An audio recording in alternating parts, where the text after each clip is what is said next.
So, for everybody who's here watching the live stream or watching this interview today, thank you very much for attending. Today, I have an amazing guest with me, and we are going to be talking to Rik Brown, who is an internationally known Mace instructor. So, again, thank you very much. And without further ado, we're going to get right to it. So, Rik, thank you very much for agreeing to be part of this interview with me, man. I greatly appreciate that, brother. Glad to connect with you again. It's been about a year since I've seen you, a little over a year, Yes, and yes. uh, I'm delighted to do this. Perfect, man. I was looking forward to this for a while, and you know, the world situation has changed a little bit since we last talked. So, I know when we had spoken before, my wife and I were talking about, yeah, we want to come down and come down to your neck of the woods, visit your area and then do a little training with you there. And then, yeah, we got this little virus that kind of threw everything in the dumpster there for a little bit. So hopefully we'll be turning the corner soon. I don't know yet, but hopefully. Yeah. I haven't. Canada was the last place that I flew to, to conduct a seminar, and I am just itching to pack my bags and go somewhere else, to return back to the airport. And that's what I do. That's what I love. There you go. All right. So first of all, Rik, take 30 seconds to tell us, like, who is Rik Brown, man? Well, who are you and what do you do, my man? I'm soon to be a 63-year-old personal trainer, but I specialize in teaching gyms full of trainers the ancient way of training for strength and conditioning with a mace, also known as a gada. We will get into that, but I am a mace trainer. Okay, excellent. I don't train maces. I train people to use maces. There you go. All right, that's good, man. You need to be able. So you need to be able to not only know how to use it yourself, but to know that you have mastered it. You need to be able to teach it to other people, right? And this is we talk about this in medicine, right? That you need to see one, do one, teach one, right? So you need to be able to not only learn how to do it yourself, right? But you need to be able to teach somebody else. And that demonstrates mastery of whatever it is, whatever procedure or whatever technique, whatever instrument you are using. Once you can teach somebody else to do that, then you have demonstrated that you have mastered that. So I get it. So I remember reading once, somebody said, noted brain researcher or whatever, said that when you learn something initially with the intention of ultimately teaching it, you access different parts of your brain that retain it even longer. And if you casually try to learn something, you can learn it. But if you learn it with the intent that I am going to teach this, well, it fires up different parts of your brain that get you all on track for it. Good. And this is that right there in and of itself is a gem that people can use when moving forward to pick up new skills. They should be thinking, oh yeah, you know what? Ultimately, I'm going to teach this to somebody, right? So that they can access those parts of their brain. So tell us, how did you begin your fitness journey? Well, I've always, all my life, worked out. As I said, I'm 62 now. But let's say from high school years till about the time I turned 40, it was an uphill struggle because I wanted to be a bodybuilder, and I'm tall and angular, not the best frame to be a bodybuilder. I worked out really hard and I got really strong, but the muscles just didn't show, and I wasn't willing to do the drug route. Uh, but I loved training, I loved exercise, I loved the exertion. So I got stronger and healthier and all that, but it just didn't show. People used to tell me, you got a good you got a good body, kid. You should start working out. I said I am working out, but it just didn't show. It's just what can I say? So I think I was more suited to be a tennis player or a basketball player or something like that. Um, but my passion was for working out. So because of that, I always studied working out and different forms of it.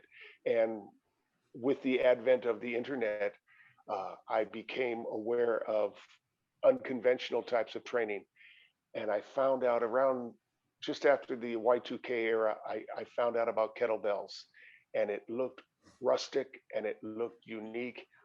And I was surprised at how difficult it was. And I said, I've got to learn this. And again, I said, I've got to learn this to teach it. And so back then, in at least in America, there was only one place to go to learn kettlebells. So I went to Minnesota. That's where you went, and I got certified. I stayed a week there. I got certified, and I was pretty good right off the bat. So they called me back to be an assistant instructor, and I did that a few times. And in Southern California, I started teaching people kettlebells, but I always had my ear to the ground to find other types of training. On the internet at the time, I didn't have a computer, so I'm at the library using their computer, and I see about the Mace. I see this guy is teaching the Mace. I didn't know where he lived, who he was, or whatever. But as I was driving home from the library, okay, a truck passes in front and gets in my lane, and the vehicle was wrapped, and it said on the truck, "Learn to swing a mace." Now, Chris, I'm not, I'm not the brightest guy in the world, okay, but I know when God's talking to me. Man, I honked the horn. I pulled the guy over, and and like I said, I know when God's talking to me. He lived 2 streets over from me. He Oh was the no. only he was the only one in America teaching the mace. The only person. His name was his name was Jake Shannon, scientificwrestling.com. Again, we'll get into it. The mace is a wrestling tool. Um, I became his student, and I remember telling him, I said, I want to take this to the world. I want to teach everybody this.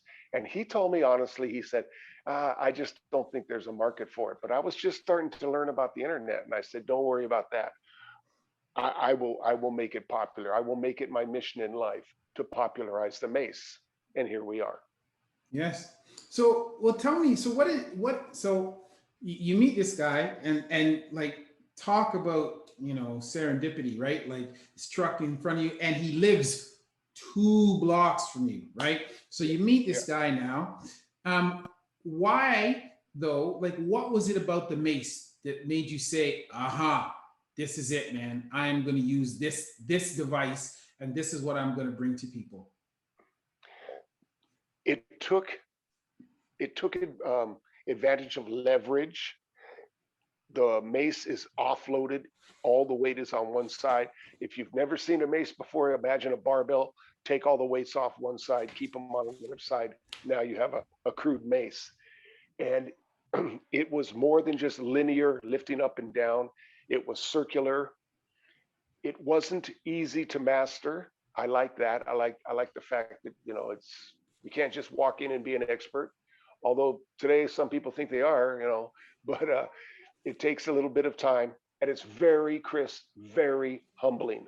That's Coming from a bodybuilding and strength training background, I had some impressive numbers and some lifts, and I first picked up a 20-pound mace, and it was incredibly humbling. I have to master this. I can't believe 20 pounds can feel so heavy. hmm Well, I am like a total Mace neophyte, right? And um, and I'm not like I don't think I'm super strong, right? But I think I'm for my age, I think I'm reasonably fit, and it is extremely humbling, right? You pick up a 10-pound mace, and I think, oh, I should be able to swing this thing. Like it's 10 pounds, man. Like, what is that? And then this thing is like wobbling you all over the place, and I'm hitting myself in the back with it, and I'm like what is going on, right? 10 pounds. But as you said, because of the lever, the length of the lever, because of the offset, all of these things, man, it is very difficult to do this thing, right? So it is very humbling, and I think the mace is becoming very popular now, and thanks to yourself and to others who are interested. But I think there are a lot of people who their ego says, no, that's not for me. Because it's not easy for you to come and pick up a heavy weight and just swing it around. Like, it's not easy for you to do that. And guys just go, like, if I'm going to look stupid swinging 10 pounds, I'm not going to do it. Not going to do Right. it. Right. It takes a fair degree of open-mindedness and humility. Mm-hmm. And so does by that measure, so does working with kettlebells. So generally, if people are not open to kettlebells, they won't be open to the mace. I have very few people that I've met that pursued me to learn from me that were not already proficient in kettlebells. Mm-hmm. Mm-hmm. So now you're a student of Jake Shannon, right? And Yes. so did you acquire all of your skills from him, or who else did you learn from? And second part of this question is, if you were to look at the amount of time that you spent before you would say that you were proficient, okay, like Mhm. by today Rik Brown standards, how much time, how many hours do you think you dedicated to this craft before you became proficient? This is a really good question. I saw the list. You've got great questions on this. I wish every interview was like this, because people need to know this. Um, Jake was the only person teaching the mace um, in America, and probably outside of India. He was probably the only. I don't think anyone in Europe was doing the mace. We're talking circa 2005, 2006. I don't think anybody was. I'm well open to correction. If anybody hearing this can tell me of other people that were doing it back then, I'd love to hear about it. So it was pretty much Jake teaching me, Mm-hmm. and then at the time that I was learning from Jake, remember I was already teaching others kettlebells, private clients. So I didn't teach classes; I taught private clients. So I would introduce the mace slowly to some of my more advanced clients. So it was just me practicing on my own with with each of the clients that I would train, seeing their feedback. Now, at the time, mind you, there were not many choices in sizes and maces. So I had a 22-pound mace, 10 kilograms, and it had a fairly long handle, so that if I had a client that couldn't handle that weight, they would choke up on it, make it a little easier. So I would say for me, it was about a year of working my tremendous amount of practice myself and with my clients before I started feeling comfortable to take it to people who really had never seen anything about it. The the mace is not your entire workout. Of course not. It is, I like to say to unconventional people, I like to say that the mace is the icing on the cake, but the cake is a kettlebell. So Mm-hmm. with one kettlebell, you can do dozens and dozens and dozens of things. Not so with the mace, the way it's designed to be used. Um, so my practice with the mace was pretty standard. Um, 3 days a week intensively, and by intensively I mean maybe 20 minutes, tacked on at the end of my kettlebell workout. But having a mace in my living room back then, shh, don't tell the missus. Having having a mace in my living room back then, I'd swing it a couple of hundred times every day, every time I walk by it. So it was that type of thing. The mace is something you add on to an already existing training set, skill set. It is not. It's not the be all and end all. For me, it is because I love it so much. But I like to say that the mace is like a spoiler on your car. We see cars every day. We see hundreds of cars, and very few of them have spoilers. But people that need a spoiler on their car, they know it and they know why they need it and they pursue it. And those are Mm-hmm. generally the people that come to me. Mm-hmm. So you learned from Jake. He's the only one in North America at that time teaching it. Where did Jake Yes. learn from? Good. Great question. You're digging deep. This is great. Jake, again, is a wrestler. Yep. And he has a website, scientificwrestling.com. That's the website that I learned about the mace from first. Mm-hmm. Jake interviewed an Olympic wrestler named Karl Gotch. Karl Gotch learned different types of training methodology from his various travels. I think Karl was, what was it, Czechoslovakian or something like that. Uh, and he was in 1948 in the Olympics. And then he came to North America and became a professional wrestler. But the training that he did was not traditional weightlifting. He kind of was against that. And so he gravitated towards the training methodology of the Indian wrestlers. And that's where the Gada or the mace comes from. So Karl Gotch teaches Jake. Jake taught me. Okay, and you know, one thing that I think is interesting, Jake is the only one basically in North America at that time teaching it, and then as you said, to your knowledge, nobody in Europe. And when I think back to my childhood and think about all these movies and everything I watched about the Middle Ages and about the Knights of the Round Table and all this stuff, and you see all these medieval battle scenes, and they're all using maces and everything. And I thought you would think that with that being such a integral part of their war and fighting lore, right? You would think that somebody would have maintained that kind of heritage and continued using it, right? So I think that that's just kind of strange that Well, there would I not can be clarify anybody. that. I can bring some clarity to that. With some of the people listening that may or may not know the history of the mace, this may cause a little controversy, but I'm pretty sure this is 100% spot on. You have to remember the mace or the gada in India is not a weapon. Mm. It's big, it's much heavier than the ones we use in America. It's not something you can pick up and swing at somebody. By the time you picked it up and swung it, he's gone. A gada is a tool to strengthen your shoulders so that Indian wrestlers would be proficient in throwing somebody to the ground. Mm. It's not a weapon. Okay. Now, India, especially in the 1800s, was under colonial rule, English rule.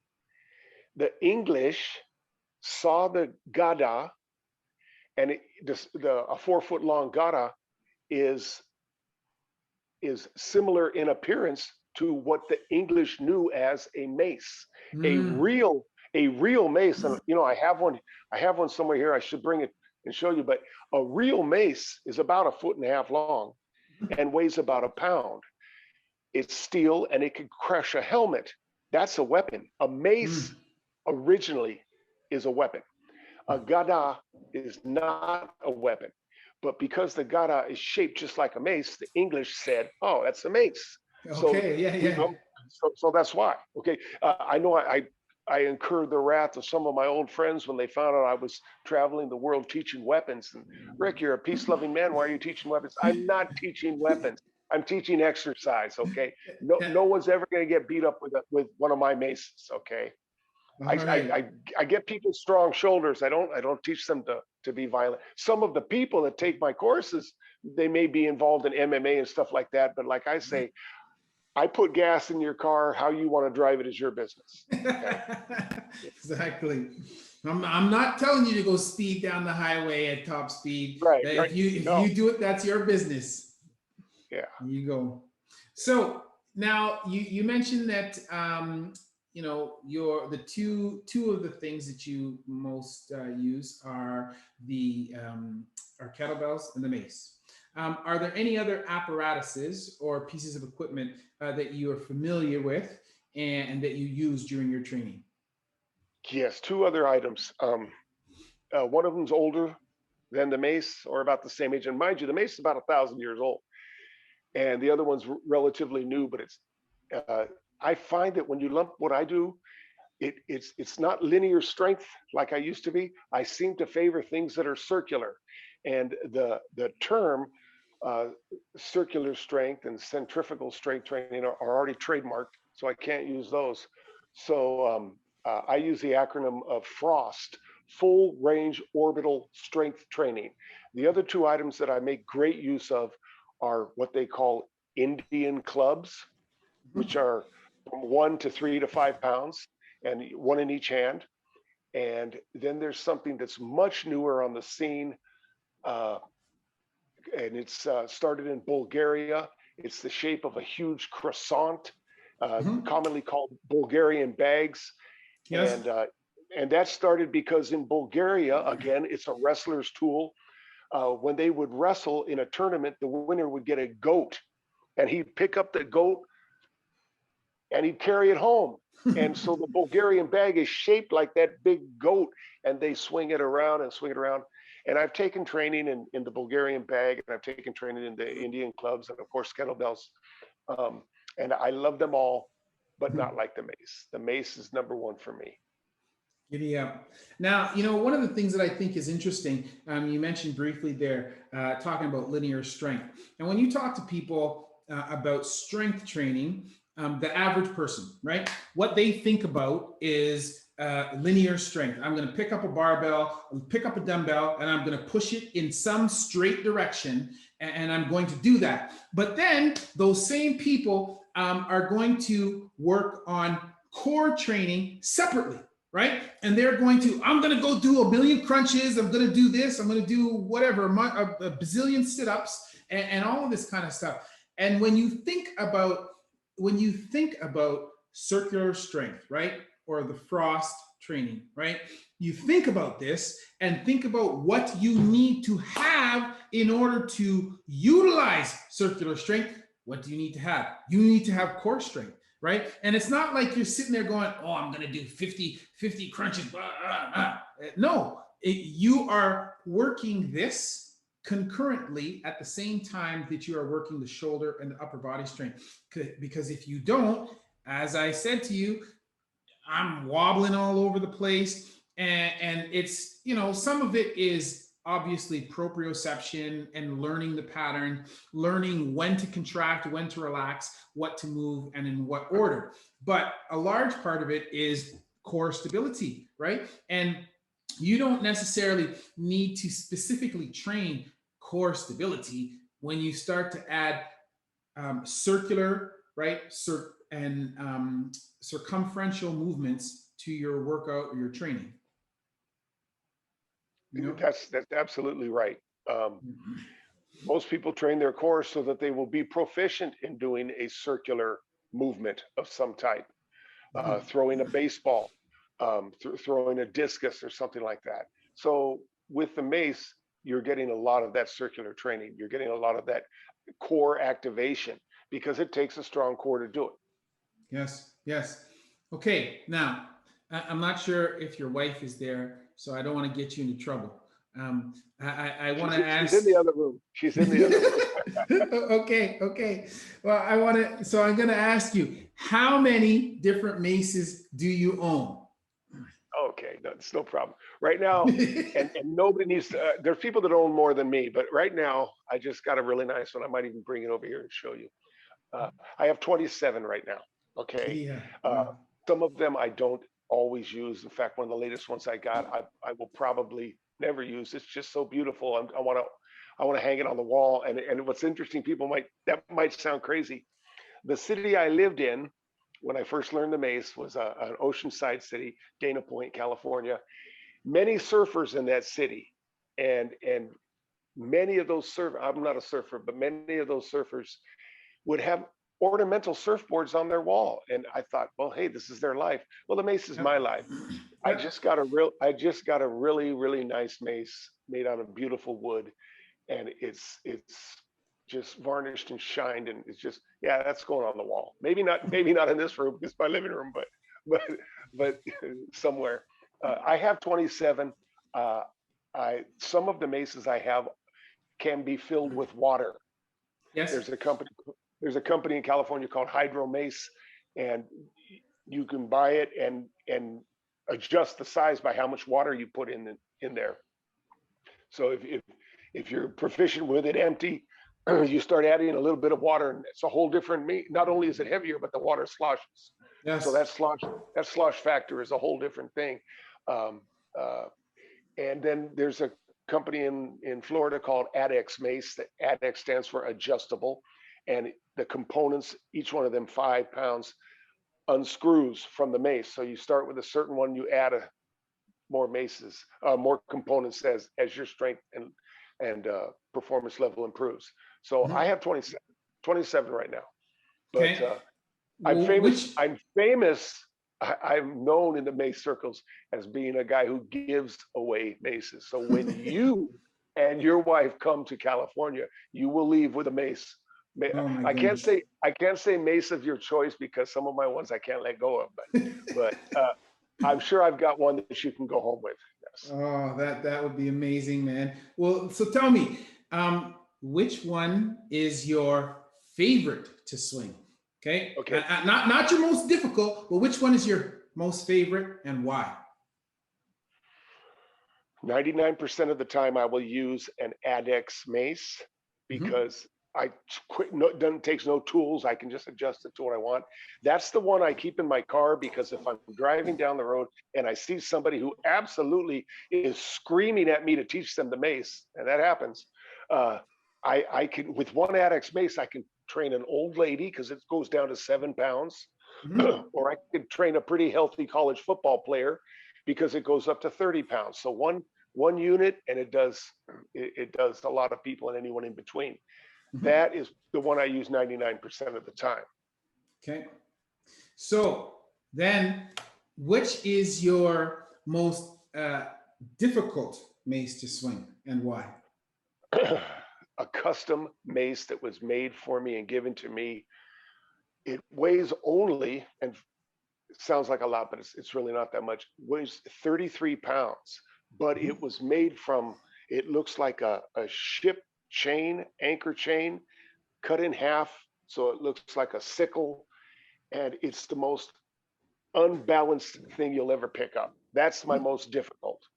Okay. And how much time, like how often will you swing that? When I look at that mace in my closet of maces there, I can pull him out and go for 5 minutes, and I'm done. I'm done. You know, 5 minutes. Okay. There you go. All right. And then what about your heaviest? What's the heaviest? Uh, I've loaded up one of the hydro maces to about 47 pounds, and because the handle is very long, it feels a lot heavier. I have swung a 65-pound mace. It wasn't mine, but Mhm. I swung a 60. I think it was on my. I had just turned 61, and somebody had a 65-pound mace. I said I want to try it, so I tried. I was able to do it a few times, but people are trying to get heavier and heavier with maces all the time. I follow a group of people that are in a race to get a 100-pound mace swung, but and I hate to throw water on their fire, but go ahead and go for the 100-pound mace if you want. There's kids in India doing 150, so you Jesus. know, so don't even. When I went to India right before I met you, actually, when I went to India, I saw these maces and I immediately, you know, being an American, you know, I wanted to swing the heaviest one. Well, I swung the heaviest one I saw there Mhm. outside of their little gym. They call the gym Zakaras. And outside, I swung the heaviest one, and they were like, "Oh, very impressive," because they're so polite. And then I looked inside, and I realized that the ones they had outside were just their warm up maces, and the ones inside were so big I don't even know if I could pick them up off the ground. They were that big. So believe me, it was humbling, incredible. Immediately. And so at that point, I realized, you know, come on, I'm over 60. I don't need to be chasing 100 pounds. I'll leave that to the young guys, and Yeah. you know, I hope they enjoy it. Well, I'm going to go off on a tangent here, but just along those lines for a second. You know, I think about that whole idea just makes me think about, as you said, you're getting older, I'm getting older. There's always people that are stronger than us. What are we killing ourselves for? And it just makes me think a little bit like I love to watch MMA, right? And I listen to the fighters talk, and they're fighters. There's a certain amount of bravado. You have to be confident, and you have to think that you can defeat your opponent, right? But I always listen to them talk, and they say, "Oh well, now I'm like the undisputed champion of the world," and I think about, yeah, but that's only the people that you know about, right? Because I think, just like you said, these are the warm up clubs, warm up maces, outside of the gym, and you had no idea about the ones inside the gym. I just think, yeah. So you're the world champion, but these are just the fighters that you know about, because in some back alley somewhere in Africa or wherever, there's some dude that could mop the floor with all of you, right? And it's just you people, we have to remember, like, yes, yes, we want to, be bigger, stronger, and all of that, but there's always somebody bigger, there's always somebody stronger, there's always somebody more talented. Yeah, you always have to keep that in mind. There's I, I get a chuckle when I see on online people's, all brave, big built guys talking about swinging a 30-pound mace or something like that. And I can assure you, I have female friends on the north end of 50 years old who can play with a 30-pound mace. Okay, Mhm. there are some. Uh, there's and there's some up and coming females who will pass 30 pounds very soon. And so there's always going to be somebody bigger and stronger. The real goal, if you want to be a master at something, you master it for you, Yes. and and be a great elegant master at your max. And again, the mace is not like powerlifting, in which you can do 300 pounds. Maybe when you can do 300 pounds 5 times, we're going to see if you can do 310. And then when you can do 310, let's see if you can go 315. We go for repetitions and for time.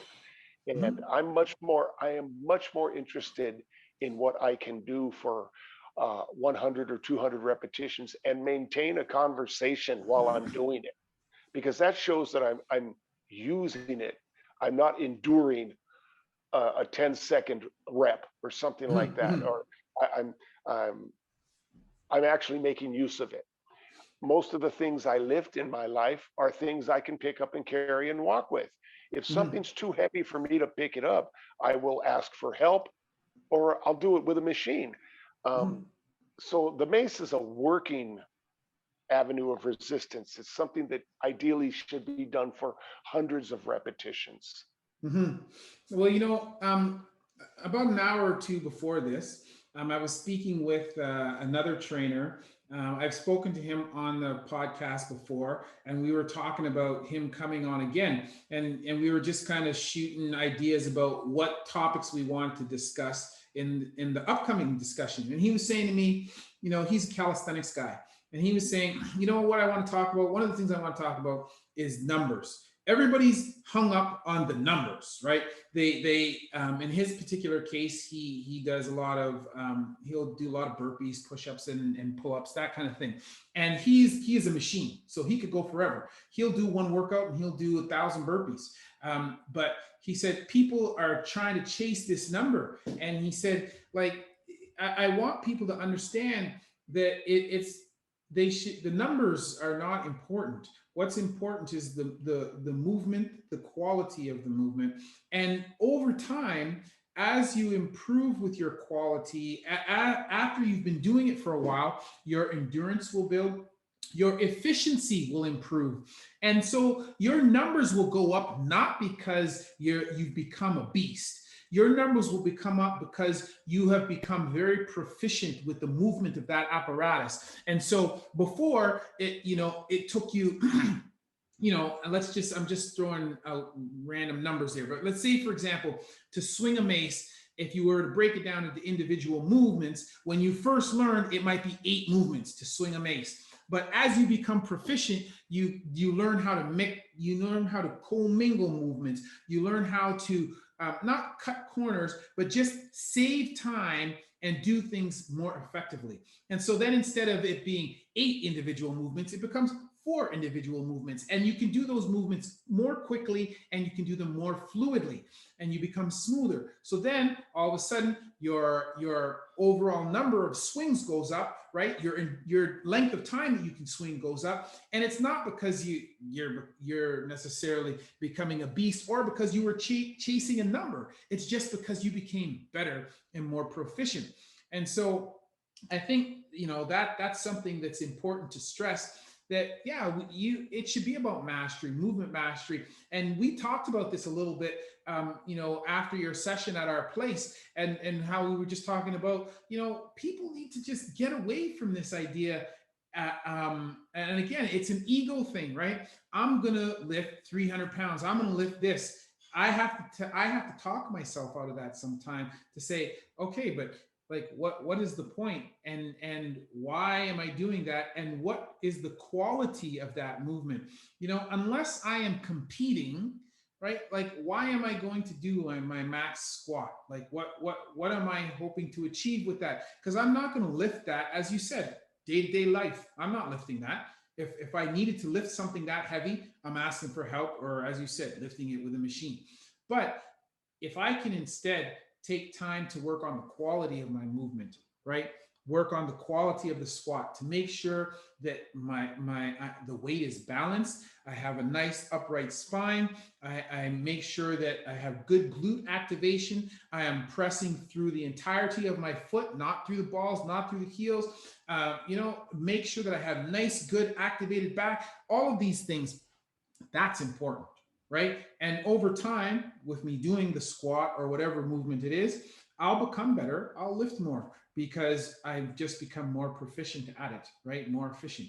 But we do. It's like it's hard to tell the young guys, yo, man, don't worry about the numbers, man. Don't worry about the numbers. Just worry about the quality of the movement. But they don't see that. Maybe it's an ego thing. I just see so much of it. Everyone's in a rush to get to at least 50 pounds with a mace, at least men wise. Men are they're in a rush, and it took me years to do that. Mhm. It took me years, and it doesn't mean that somebody who did it in 1 year. I tell people, I said, I can teach you to swing a 50-pound mace. I can condition your muscles. Your muscles will get the strength to swing a 50-pound mace in actually much less than a year. Mhm. But the mace doesn't just address muscles, it addresses ligaments and tendons. And ligaments and tendons strengthen slower than muscles. Yes.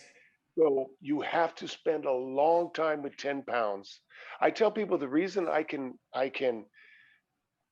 swing a 25-kilogram mace and make it look easy is because for years I swung a 25-pound mace. Mhm. And when you talk about mastery, a good goal for a mace swinger is that when they're swinging a fairly heavy mace, a new onlooker who's not familiar with maces would not be able to tell what that mace weighs, because his swing looks the same as 10 pounds. 50 pounds looks the same as 10 pounds. That's a master. Mhm. Um, uh, uh, uh, there's no difference. The movement has been ingrained in his cerebral cortex or whatever. It's a part of his DNA now. He can't do it wrong, even if he wanted to. Mhm. Mhm. Um, he's corrected all the flaws, and he's done the time, the hundreds of thousands of reps it takes, and then your ligaments are strong enough to bump it up to a heavier weight. Mhm. Well, it kind of makes me think of that whole description is the same as, say, for example, something like the iron cross. Okay, in gymnastics, there's lots of guys who have the strength to do the iron cross, and it is not. It has nothing to, but it takes years for people to learn to do the iron cross properly. Why? It has nothing to do with the actual strength of the muscles, but as you said, the ligaments, the metabolism of ligaments and tendons is about 1/9 that of what muscles and bone are. So yeah, you could have the strength. You'll have the strength long. before you, like with your muscles, long before you will ever have it with your muscles or your ligaments and tendons. Can you do the iron cross? No, you can't walk into the gym even if you were super jacked the first day and do an iron cross. You could try to do it, but you're going to wreck your elbows, and your body is going to hate you for it. So it's the similar type of thing, man. Like, yes, you could do that, but there's more to it than just the absolute strength. And the other thing that I think is important is that there is probably an opportunity cost that is associated with increased weights. And what I mean by that is that, there's at some point where increasing the weight, your technical, even if you were good at a lighter weight, technically proficient, there's going to be a weight, there's going to be a certain line at which your technical proficiency goes to shit, right? As you start going up, and it's just like at that point, like, well, why are you chasing? What are you chasing? I don't want to swing 100-pound mace if it looks terrible, right? Like, and because Right. like what kind of benefit is that for me? What am I achieving from that? I don't know, right? Like, it's a bad rep is a bad rep, right? I'm learning to become good at bad reps. Doesn't That's make what happens. sense. That's what happens, all for the sake of numbers. Um, Yes. uh, a shotgun can kill you. A 22 caliber can kill you. Mm-hmm. If the 22 caliber, much smaller, is shot with precision. Yeah. Doesn't take any precision to aim a shotgun. Okay, I mean, boom. Um, but I'm trying to be as proficient as I can with a particular weight. I no longer chase big numbers, maybe big numbers in repetitions, but there's only 24 hours in a day, so I can't devote. I can't do the 2-hour workouts anymore. And even if I could, I've got things to do. I got 9 grandkids. Okay, I've got things to do. Okay. There you go. All right. So now let's talk a little bit about more what the mace can do for you. Okay. So in your eyes, what are the health benefits of mace work? Well, it is generally an aerobic workout. Okay, it is a workout with air, so there's some huffing and puffing involved in it. I like to take a weight and do enough repetitions that I feel the heartbeat escalating. And again, I like to be able to have a conversation, not necessarily that I do. Most of my training is alone. So who do I talk to? But I want to be able to carry on a conversation while I'm doing my mace work. Um, then if we're talking about shoulder, girdle, stabilization, integrity, strengthening, where this comes from in India, they really don't have a word for rotator cuff injury. Mhm. It's a rare occurrence. Um, the mace makes use of your grip, so obviously hand strength, shoulder strength, upper back strength, and then that core activation. That's pretty much your health benefits there. That, and of Okay. course heart and lung. Hmm. Now, Again, again, Chris, the mace is not, it's the icing on the cake. It's not everything. It, sure. it is for me because I'm Mr. Maceman. It has to be, but you should already be doing a workout that addresses the main things that you want to get. The mace is another arrow to add to your quiver. It's a Mhm. very elegant and a beautiful way to control weight, and that's why I like it. Okay. Now, having said what you just said, do you think that the mace can be used to develop, all aspects of fitness? Strength, flexibility, mobility, proprioception, cardio. An excellent question. The mace was designed to strengthen your upper body and shoulders for wrestling. Okay. Mhm. Used as it is traditionally used, which is how, as I teach it, I add a few other exercises that address different parts of the body. But to address all the things that you mentioned, if you wanted to use a mace, there is a offshoot of traditional mace training Mhm. called Mace Flow, which would more directly affect those components. Again, Mace Flow generally uses a much lighter mace, Mhm. whereas 10 or 15 pounds would be on the upper end. With what I teach, 10 or 15 pounds is where you get into the mace. And Mhm. I rapidly have 50-year-old women swinging 30-pound maces. That's not unusual. Um, okay, so and the flow style, I don't know if anyone's really doing the flow, which is very movement based, much more like a dance routine holding a light mace. That's what it is. It's a dance routine holding a light mace. It's a great form of exercise. It's beautiful to watch. Mhm. It's just not what I do. It's not what I invest my time in. But it is actually as a methodology of training is growing very fast. Mhm. Mhm. Now, you You know what? mentioned I this a got little through bit it. I earlier learned some things, and I got some with new some of your skills own moving clients. forward. But tell me, who is able to benefit from MACE training, and in who is, in your mind, the ideal student for MACE training? The ideal student is somebody who has a passion for taking their strength and learning to use strength and control, because you have to control the mace. It's not just strength. If guys come to me all the time, really much stronger than I am or ever was, but they can't do a thing with the mace because they're not willing to humble themselves and learn how to control it. So that's your ideal client, somebody with an open mind, willing to, as in the common terminology, willing to embrace the suck, because you're going to suck for a while at the mace. So just get used to it and get over it. Okay, there's no instant mace masters.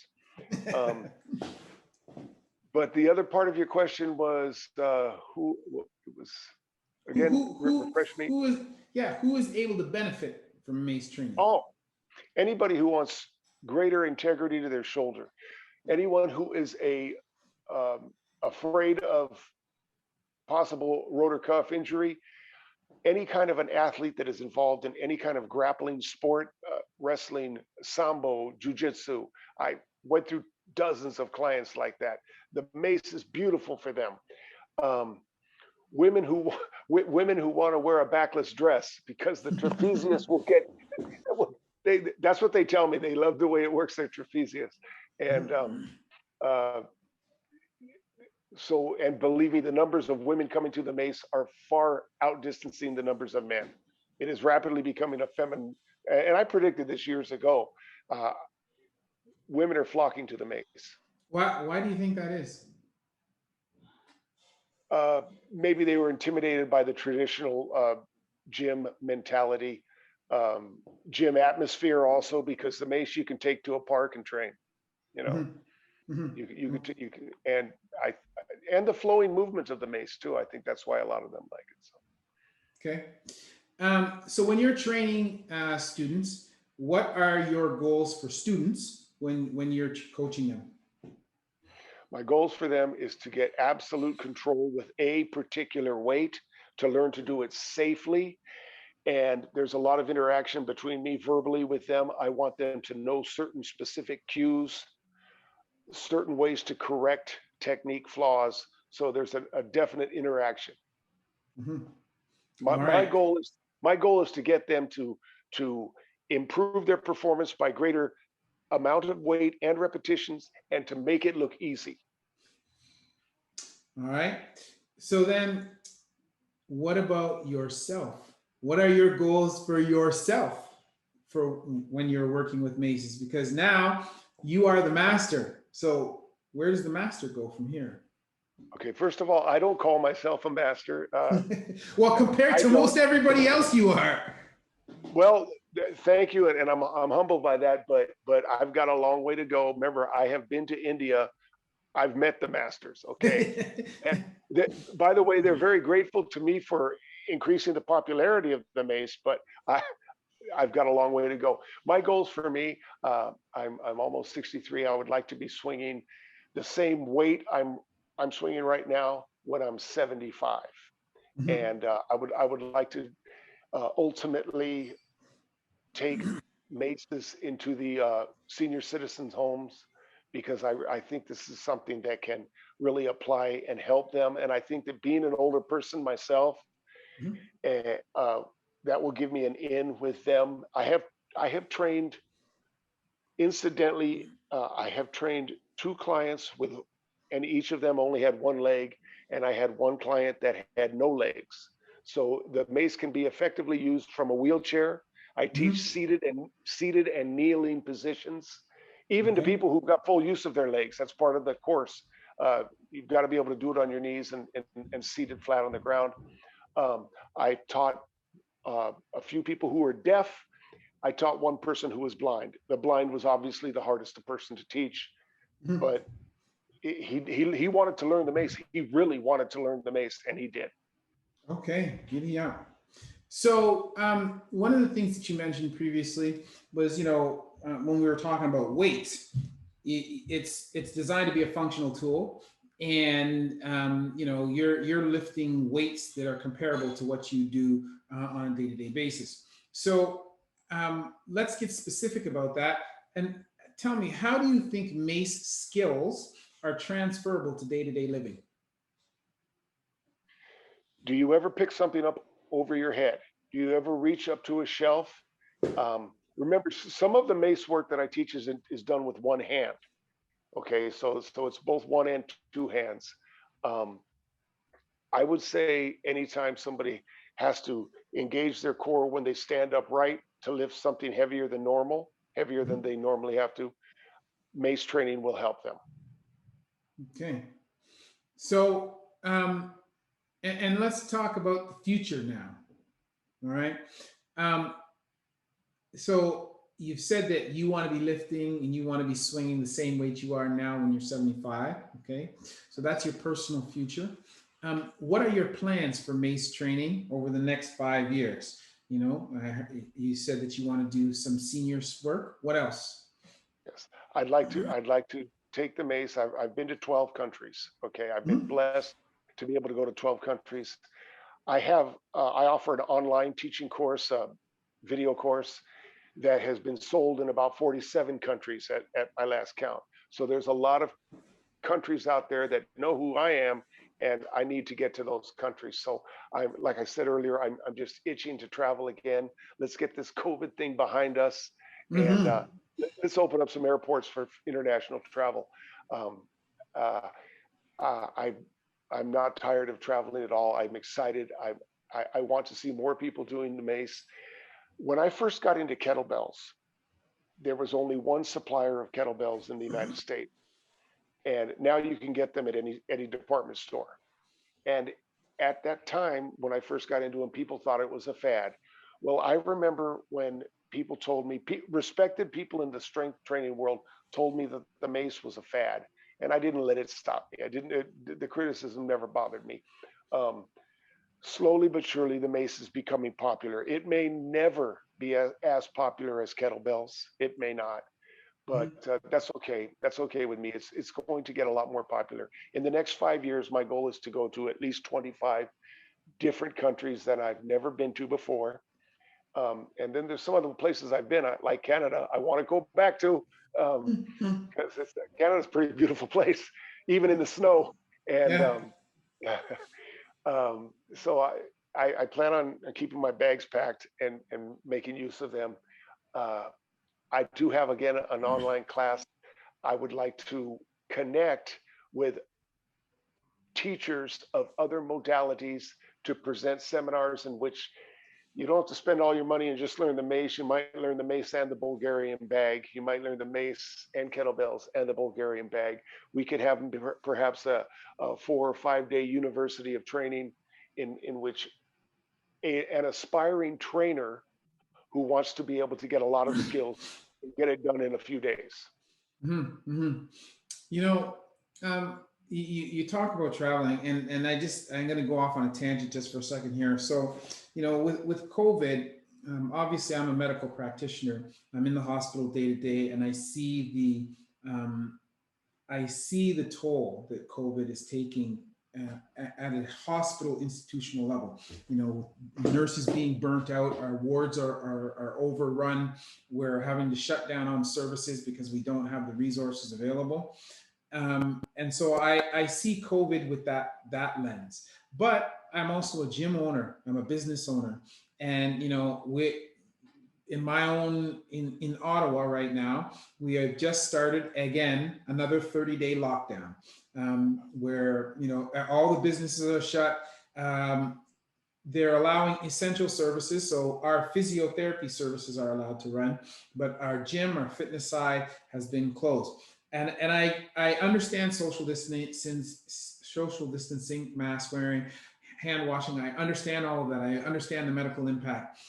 But the one thing that I think is interesting, which I made somebody made a post this week on Instagram, one of another local gym owner, and I reposted that on my own Instagram story, and he was saying how all of our politicians they talk about all of this stuff that we need to do, but nobody ever talks about any of the preventative stuff that we could be doing. It's like, you know, I'm going to allow you to jump off the cliff, and then I'm going to try and catch you before you hit the ground. But nobody says, you know, shit. If people just were healthier, you know, that would go a long way towards mitigating the effect. And it's not to say no, you're not going to get infected. It's not to say no that this wouldn't have been bad. It's just to say, when you look at, say, for example, the first and second wave, and you looked at all the people, the largest group of the largest numbers of mortality were associated with the elderly and the infirm, right? So people who are sick, they had multiple health problems. Man, wouldn't it be a great thing if our society as a whole was healthier, you know, and in general, that our society was more resilient, and less likely to die if they got sick. It's not to say that you wouldn't necessarily get infected. This thing is highly contagious, and easily transmittable.